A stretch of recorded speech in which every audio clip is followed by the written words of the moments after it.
NCCIA ने अल्फाज की ना समझ बूझ की वजह से, गलत तशरीह की वजह से ये मुकदमा एंकर पर्सन रेहान तारक साहब के ऊपर दर्ज किया है।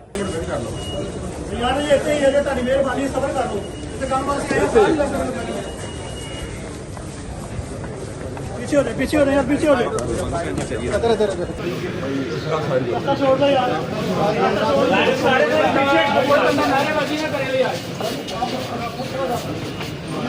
हाल भाई सब ठीक है, थोड़ा पीछे लो ही ना, नारेबाजी ना कोई करे।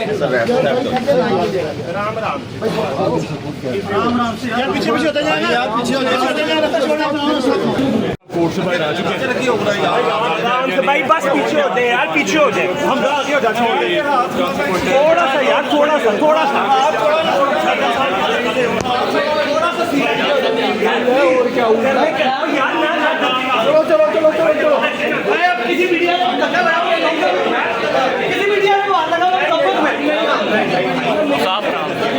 नहीं, अब वकील देखे नहीं भाई, कोई धक्के नहीं दे।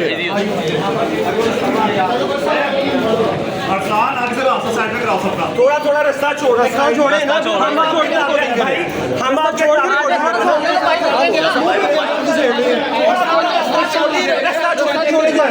रास्ता किसी को धक्का नहीं देना। आराम से अंदर कोई ना जाए, इधर हो यार, पीछे हो दो ना यार, रास्ता छोड़ो भाई, रास्ता छोड़ो। पेश किया गया था 6 दिन के रिमांड के बाद। पहले रिमांड में हमने रजा कराना तौर के ऊपर अदालत से कहा था कि NCCIA को तफ्तीश करने दें, क्योंकि हमारे मुताबिक NCCIA ने अल्फाज की ना समझ बूझ की वजह से, गलत तशरीह की वजह से ये मुकदमा एंकर पर्सन रेहान तारक साहब के ऊपर दर्ज किया है। हमने तफ्तीश के अंदर पूरा कोऑपरेट किया।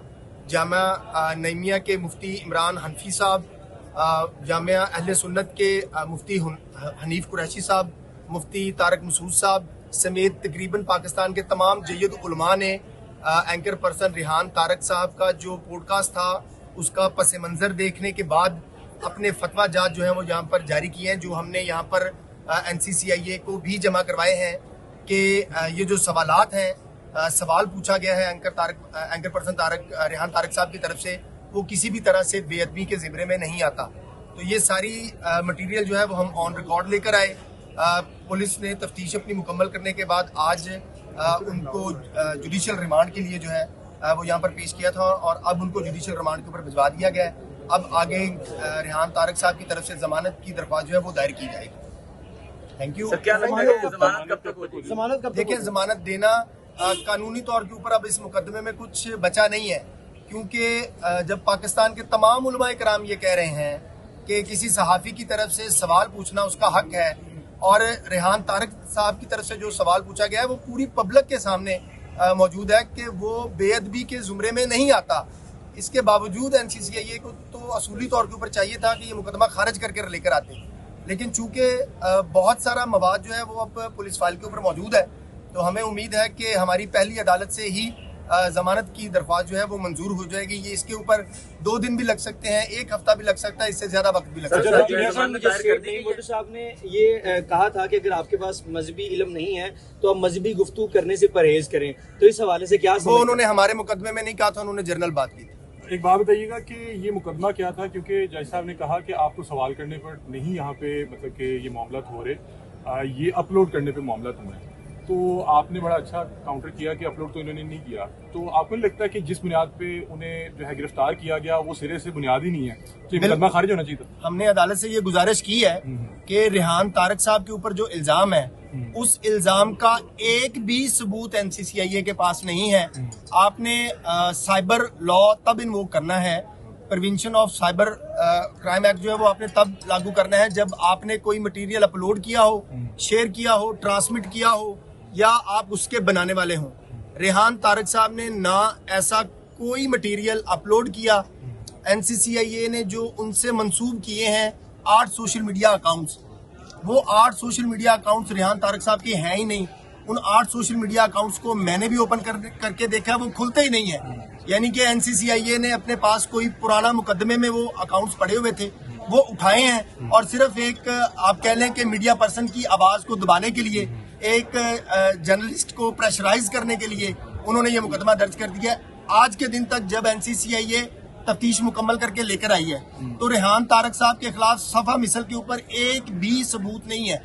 एक का मतलब है एक, अगर एक भी सबूत होगा तो रेहान तारक साहब जो है वो गिल्टी हैं। ना रेहान तारक साहब ने वो मवाद अपलोड किया, ना रेहान तारक साहब ने उस मवाद को शेयर किया, ना आज के दिन तक वो रेहान तारक साहब की किसी भी सोशल मीडिया प्लेटफॉर्म के ऊपर मौजूद है। लेकिन इसके बावजूद चूंकि पब्लिक में एक अनरेस्ट क्रिएट हो गई थी तो फौरी तौर के ऊपर सिर्फ अवाम की वजाहत के लिए, उनकी तसल्ली के लिए एक वजाहती वीडियो जरूर रेहान तारक साहब ने कही ताकि वो अवाम को ये पस मंजर समझा सके कि सवाल करना जो है वो किसी भी तरह से बेअदबी के ज़रिए में नहीं आता। रेहान तारक साहब आज खामोश थे, लास्ट टाइम आए तो यहाँ पे नारेबाजी भी हुई, आज खामोश थे, दाढ़ी भी बड़ी हुई थी, तो क्या कुछ सॉफ्टवेयर अपडेट हुआ है या आपने जो है इस सवाल से बताया था कि खामोश है? सॉफ्टवेयर कोई नहीं अपडेट हुआ, ना साथियों का कोई सॉफ्टवेयर जो है वो अपडेट कर सकता है। हम बतौर वकील ये समझते हैं कि उस दिन जो छोटे बच्चे थे वो इस बात पर गुस्से में थे, जज्बाती थे और उन्होंने पहले दिन जो है वो रेहान तारक साहब के साथ नारेबाजी कर दी। लेकिन आज मेरे साथ कोलीग थे जीशान साहब, हमने खुद से अपने सारे लोगों को कन्विंस किया कि जो मुल्ज़म होते हैं उनको नारेबाजी किसी भी तरह की नहीं करनी चाहिए। ये कोई जंग कोर्ट में भी नारेबाजी के हवाले से बात की गई, हमने खुद इस बात को मना किया, हमने खुद इस बात को मना किया। हम कोर्ट ने भी कहा कि ये मुनासिब तर्ज अमल जो है वो नहीं है। अच्छा, एनसीसीआई जो एफआईआर दर्ज करती है पहले उसमें इब्तदाई तफ्तीश करती है, देन एफआईआर दर्ज करती है, तो जिस तरह आज अदालत में दलाइल वगैरह हुए तो क्या लगता है कि एनसीसीआई ने इब्तदाई तफ्तीश नहीं की थी? एनसीसीआई के पास ये इख्तियार है कि वो रूल्स को जो है वो डिस्पेंस करके भी एफआईआर दर्ज कर सकते हैं। अच्छा, मुझे ये बताइएगा कि आपने ये मुद्दा उठाया है कि उनके जो पर्सनल चैनल है उसका जिक्र किया गया, जहाँ पे प्रोडक्शन होती है, जहाँ पर अपलोड होता है, जहाँ पर रेवेन्यू इकट्ठा होता है, उसका जिक्र क्यों नहीं किया गया? ये वीडियो किसी भी जगह के ऊपर ऑफिशियली, एडमिनिस्ट्रेटिवली या ऑर्गेनाइजेशन सत्ता के ऊपर इस्तेमाल ही नहीं हुई, अपलोड ही नहीं हुई। हमारा केस ये है कि अगर हुई होती तो एनसीसीआई कोई एविडेंस कलेक्ट करता, एक भी नहीं हुई। कोई मोबाइल से पता चलता, कोई फेसबुक अकाउंट से पता चलता, कोई ट्विटर अकाउंट से पता चलता। ये वीडियो कहीं भी अपलोड नहीं हुई। सिर्फ एक आप कह लें कि गलत अल्फाज की ना समझ की वजह से एनसीसीआई को शायद समझ नहीं आई कि इन अल्फाज की वजह से किसी किस्म का कोई जुर्म सरजद नहीं हुआ। सारी पीपीसी उठा के जो है वो एक ही एफआईआर के अंदर लगा दी। या आप 295 लगा सकते थे, या आप 298 पीपीसी लगा सकते थे, या आप जो है 153 लगा सकते थे। लेकिन ये सारे ऑफेंसेस लगाना ये एनसीसीआई की उजलत को जाहिर करता है कि उनको पता नहीं था कि इसलिए उन्होंने कैसे। लास्टली अगर हम एफआईआर को पढ़ें तो एफआईआर के अंदर ये वाज़े नजर आता है कि उनके साथ ग्रज निकाला जा रहा है। और क्या आपने ये जज साहब के सामने ये मुद्दा उठाया है कि वो देखिए एनसीसीआई के रूल्स है, अब जो मुद्दई होता है वो सामने होता है, जब इन्वेस्टिगेशन होती है तो वो सामने होता है। वो घर बैठे किसी के खिलाफ कंप्लेन लॉन्च करे और कहे कि मैंने फलां को ये करते देखा है, तो वो डिप्टी डायरेक्टर साहब मौजूद थे? नहीं प्यारे भाई, मैंने आपसे पहले गुजारिश की, आपके पास चूंकि लीगल नॉलेज कम है, एनसीसीआई के रूल्स में ये लिखा है कि वो रूल्स डिस्पेंस करके इमीडिएट बेसिस के ऊपर भी जिसको वो मुनासिब समझे वो एफआईआर। अच्छा, मैं सब आखिरी सवाल मेरा आपसे, जब आखिरी रेहान तारक साहब जब यूके में थे तो वहाँ पे एक सिंगर है गनी नाम का, जिसने जो है वो एक मिनट सवाल मुकम्मल होने दीजिए, उन्होंने गाना गाया था 804 के हवाले से। बाद में उन्होंने वजाहती बयान भी दिया कि मैंने मुर्तज़ा साहब को बोला था कि ये आप सोशल मीडिया पे ना लगाइएगा, रेहान तारक के लिए मसला हो सकता है। हमारे पास ऐसा किसी किस्म का कोई मवाद मौजूद नहीं है, ना इससे कोई ताल्लुक है। वो एक जर्नलिस्ट है, ना उनका किसी ए सियासी जमात से ताल्लुक है, ना उनका किसी बी सियासी जमात से ताल्लुक है, ना उनका किसी सी सियासी जमात से ताल्लुक है। वो एक जर्नलिस्ट है, पाकिस्तान के नॉन जर्नलिस्ट हैं, पूरी दुनिया उनको जानती है। वो हर सियासी जमात से इंटरव्यू करते हैं, हर सियासी शख्सियात के साथ जो है वो पॉडकास्ट करते हैं। इसलिए अगर कोई सियासी जमात अपना क्रेडिट लेने के लिए, अपनी व्यूवरशिप लेने के लिए रेहान साहब से कोई मवाद जो है वो मंसूब कर रही हो तो ऐसी कदम कोई बात नहीं है।